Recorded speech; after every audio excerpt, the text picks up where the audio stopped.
A very good morning to everybody. I hope everybody is doing well.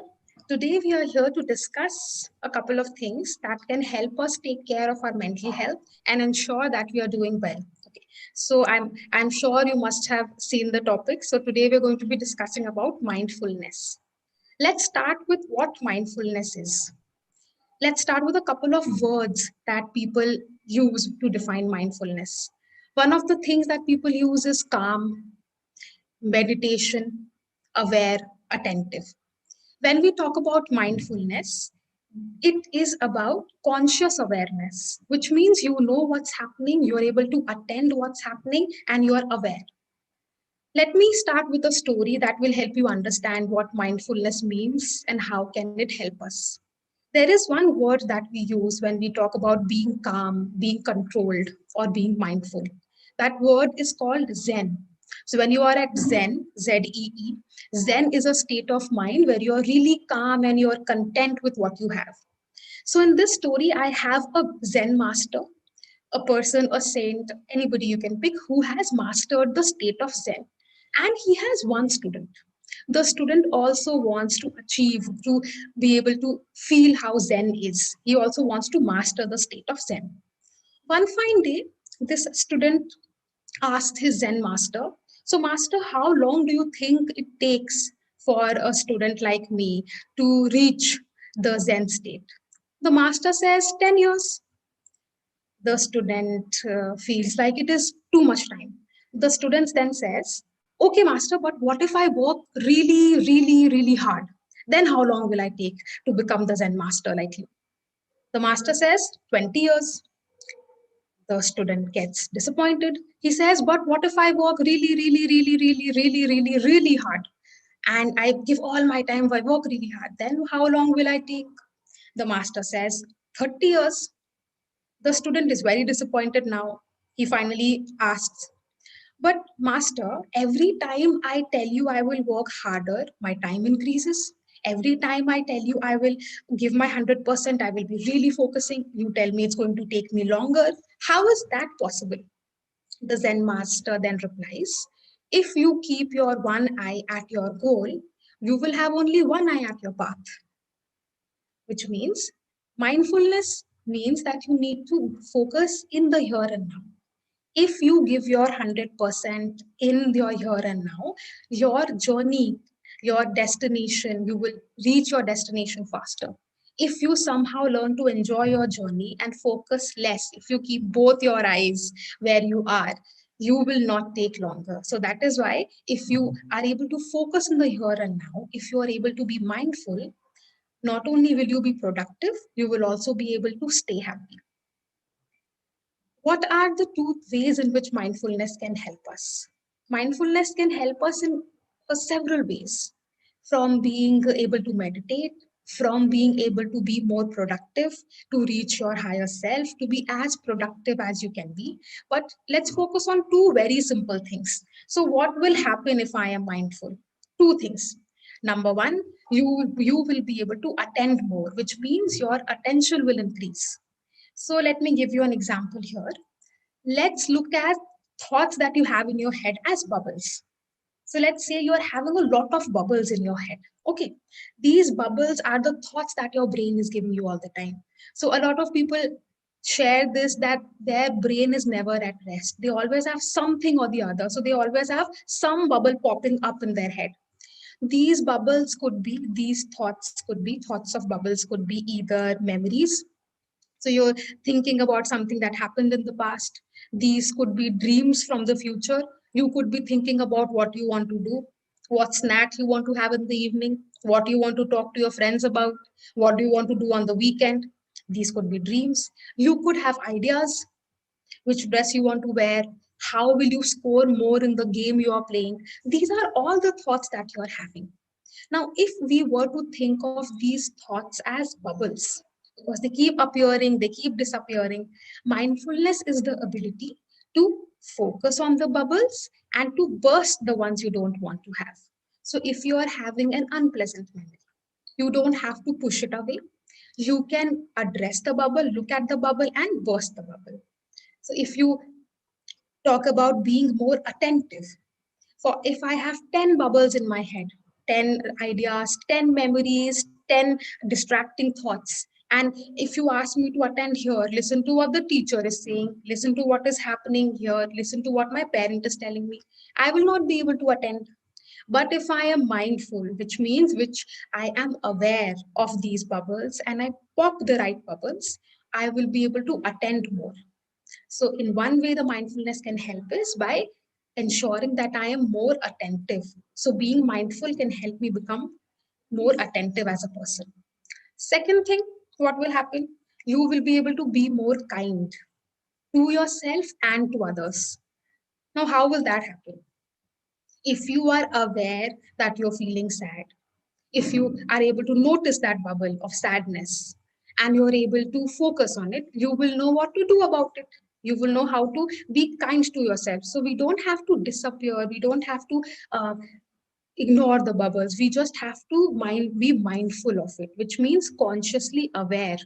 This is what I'm feeling, I am mindful, and I will try myself to do something about it, because you are attentive to your thoughts, you are attentive to people around you. If you are mindful, if you are in the here and now, you will be able to see if your friend is feeling sad, because you're not engaged in your bubbles. So you will be able to see if your mom is upset today or your sibling is angry. If you attend to their emotions, you will be able to do something to help them, which means mindfulness will not only help you become somebody who is able to pay full attention. Being attentive will also help you become a kind person to yourself and to others. Okay, because you must have heard a lot of times your teachers complain or your parents complain. You did not even notice what I was saying, and you genuinely wanted to notice, but then you were actually thinking about so many things happening in your head. So if you are mindful, you will be able to listen to what people are telling you and be your 100%. Okay, I have an activity now talking about bubbles and talking about mindfulness. So, as mindfulness is about being in the present, I will be sharing a video and I want everybody to look at the video and follow the instructions. If you try to be mindful, you will enjoy this activity. And this activity will also help you understand and assess yourself on how mindful are you based on how difficult or easy this activity is for you. This is a video. It has a lot of bubbles and a lot of colors. So I hope you people enjoy.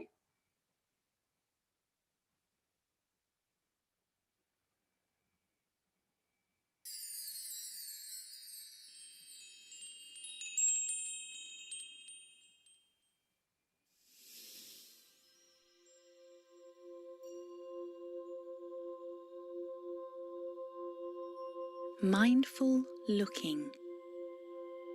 This activity will enhance your observation skills and make you better at focusing. These are great skills for artists and will help you to focus in class. You need to sit comfortably facing the screen. You can sit in your chair or on the carpet, whichever your teacher prefers. The screen is gradually going to fill with bubbles of all different types. Some of them will be big, some small, some will be orange, some blue, some may be multicolored. I want you to look at the yellow bubble. Only the yellow bubble.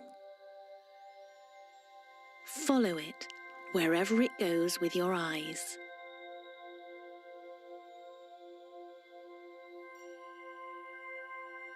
Don't be tempted to look at any other bubble. Stay with the yellow one. Pay close attention to it.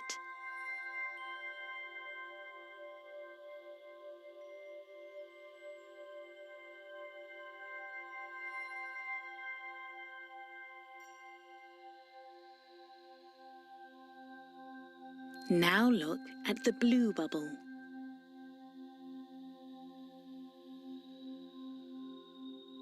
Follow it closely.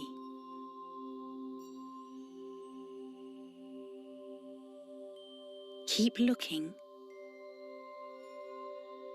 Some of them might start to pop to try and distract you, but don't let them.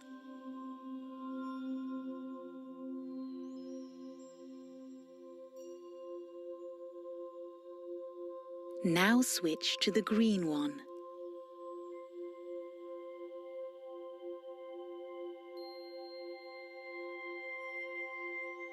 Pay attention to it. This means only think about this one thing.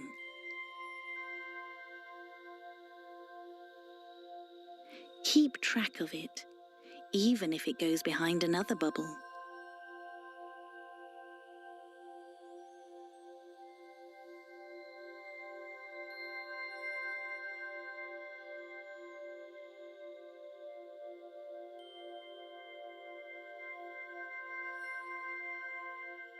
Now look for the smallest bubble.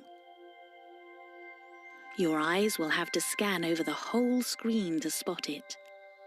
Don't shout out which one it is. Stay silent.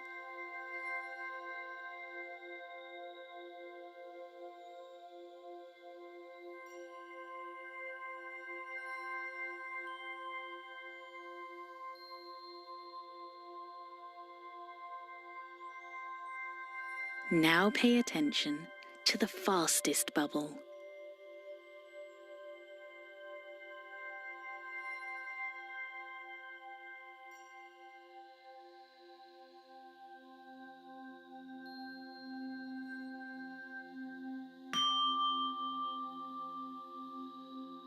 Well done! Now you've exercised your focusing skills, you can put these into practice in your lessons.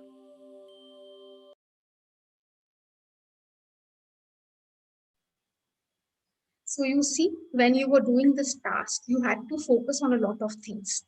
What were the couple of skills that were using? A, you had to focus. You have B, you had to attend. C, you also have to keep shifting.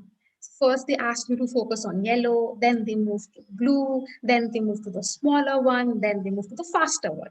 You also had to eliminate all the distractions that were happening. So this was what mindful looking looks like. So you had to not only focus on one thing, you had to look at the screen, define your target, and keep focusing on your target. So we call it selective attention and then sustained attention. Towards the end, the video also says, if you are able to somehow increase your duration of attention, you will be able to attend to everything and anything in that capacity. Mindfulness also helps you increase your span of attention, get more productive when it comes to concentrating on one thing, and also your ability to attend or concentrate at one thing for longer duration. Okay. Apart from the thing that we just did, we just practiced mindful looking. What are the other two things that you can do? Very simple things that you can practice all by yourself at home. Number one is mindful listening, which means again you will have something which will have a lot of things in it, but you have to A, eliminate, and then B, focus on one thing. Let me give you an example here. I'm sure everybody enjoys listening to music. What about listening to music passively, which means you can look up and find your favorite soundtrack, but only instruments, no words, because more the distraction, the difficult for you to concentrate. I have one piece of music which has a lot of instruments. It could have the tabla, could have the sitar, could have the guitar, could have the flute. For the next 5 minutes, when you listen to this piece of music, you will pick one instrument, pick any that you like, and for the next 5 minutes, you will try and listen only to that one particular instrument. Okay, so you will have to focus and you will have to continue focusing on one thing. This was mindful listening. What is one other very simple thing that you people can try at home? And I'm sure everybody must have, received the advice of doing this once, is breathing. Very simple. Mindful breathing, which means only breathing, but focusing only on your breath. So you will learn how to distract yourself from all those, like I said, popping thoughts, all those thoughts generating in your head. Pop the unrequired ones and focus on the ones you want. So, apart from the mindful looking that we did today, we can practice mindful listening or passive listening, and we can practice breathing. Before I say bye for today, I have a couple of questions I want you to answer for yourself. There are 5 questions, okay, and then I will tell you the answers. If you feel like you're able to get the right answer, which means you're able to attend, you're able to be mindful. And if you're not able to answer, which means we need to slightly focus on being more mindful in life. Okay, so if you are mindful, what are the 2 things that you should be able to do? Number one, you should be able to notice everything, every changes that happen in your body. Are you able to notice when your heart rate increases? Are you able to notice when your breathing is not normal? Are you able to notice when your muscle tense? Because when somebody is stressed or angry, or you're feeling any difficult emotions like you're upset, these are the changes that you should be able to notice. The more you pay attention, the quickly you act. Okay. Second thing that you should be able to do if you're mindful is, are you able to pay attention, or do you know the thoughts that are coming to your head? Do you know exactly what are the kind of bubbles popping in your head? Hmm? 3 things that you should not be doing if you want to be mindful. A, you should not be telling yourself that I should not be sad. Hmm? You should not try to distract yourself if you're having difficult emotions or unpleasant emotions.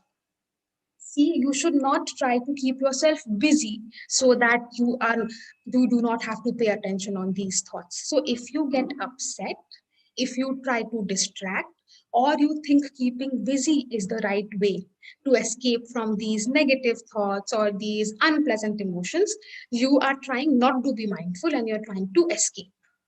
So the next time when we meet, we will talk about our feelings, we will talk about our distracting emotions, and we will talk about, if I am mindful and I know what my thoughts are, what can I do about them? Okay. I hope everybody enjoyed the small video today. I hope you had fun. And I also hope you will have fun if you enjoyed the 2 things that I talked about, which is mindful breathing and mindful listening. Thank you so much, everybody, for listening to me today. Let's hope we are able to get some fun